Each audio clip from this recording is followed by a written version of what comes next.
सभापती महोदय, point of इन्फॉर्मेशनच्या माध्यमातून एक विषय मी सभागृहाच्या निदर्शनास आणू इच्छिते।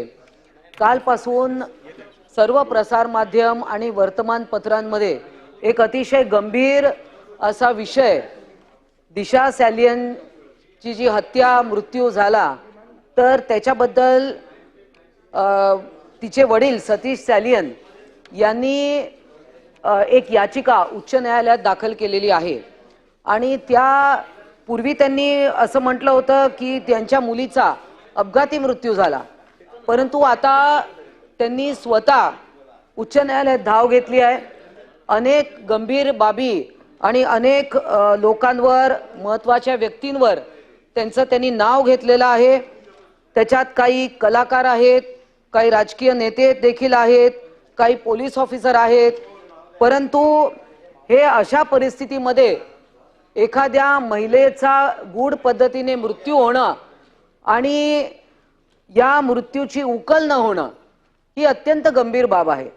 आणि यामध्ये जे याचिकेमध्ये नावं घेतली आहेत ती अतिशय मोठी नावं आहेत। त्यामध्ये तपास यंत्रणांवर देखील प्रश्नचिन्ह निर्माण केलेले आहेत। 3 ते 20 ऑगस्ट 2020 या काळातील विविध सीसीटीव्ही फुटेज असेल किंवा पोलीस यंत्रणांनी काही माहिती दाबलेली आहे, अशा अनेक गोष्टी त्याच्यात नमूद केलेल्या आहेत। मुंबईच्या माजी महापौर यांच्यावर देखील गंभीर आरोप, हे प्रकरण दाबून टाकण्यासाठी वारंवार ज्या विक्टिम आहे त्यांच्या घरी जाणं, त्यांच्यावर दबाव टाकणं, अशा पद्धतीच्या या गोष्टी घडलेल्या आहेत। आणि त्यामुळे या सभागृहामध्ये मी हा विषय आणत आहे।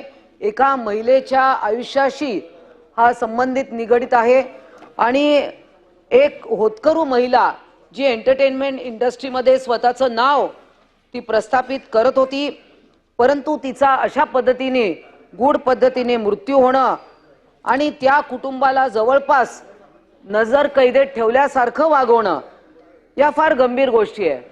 या सगळ्या बाबी सभागृहाच्या समोर आणाव्याशा वाटल्या मला या पॉइंट ऑफ इन्फॉर्मेशनच्या माध्यमातून।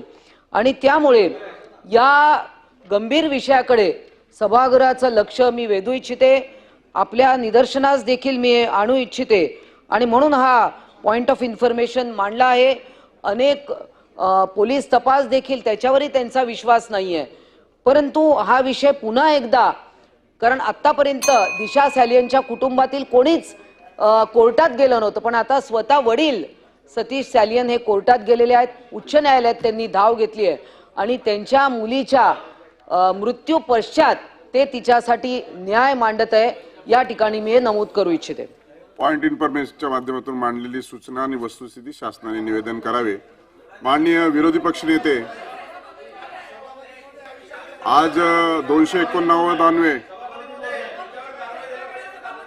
मी निर्देश दिले ना, शासनाने वस्तुस्थितीची निवेदन करावे। शासनाने पॉइंट ऑफ इन्फॉर्मेशन चर्चा कशी होणार?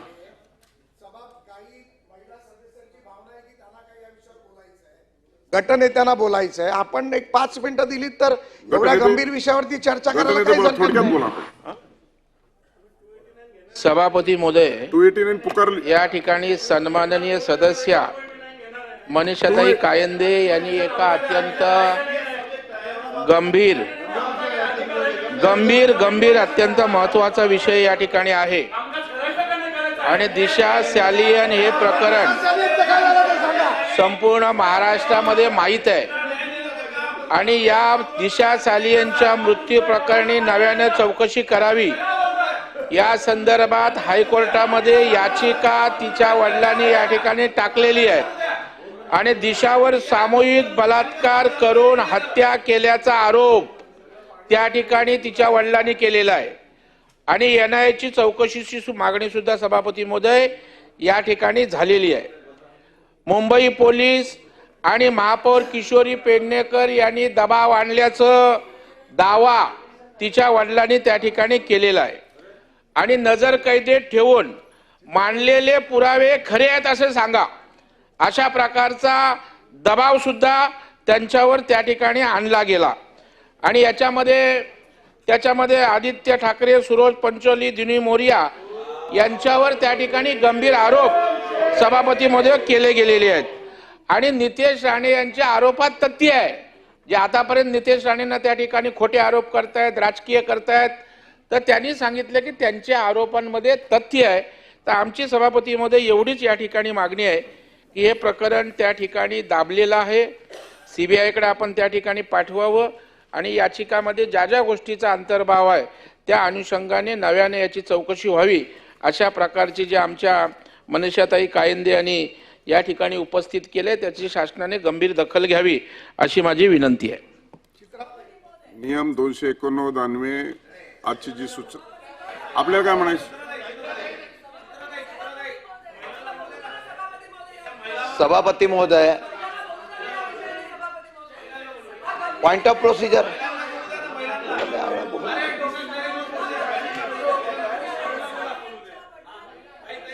गंभीर असे आरोप केलेले आहेत. या प्रकरणासंदर्भात डिसेंबर 2022 मध्ये राज्य सरकारने एसआयटी नेमली होती. या एसआयटीची चौकशी कुठपर्यंत आली?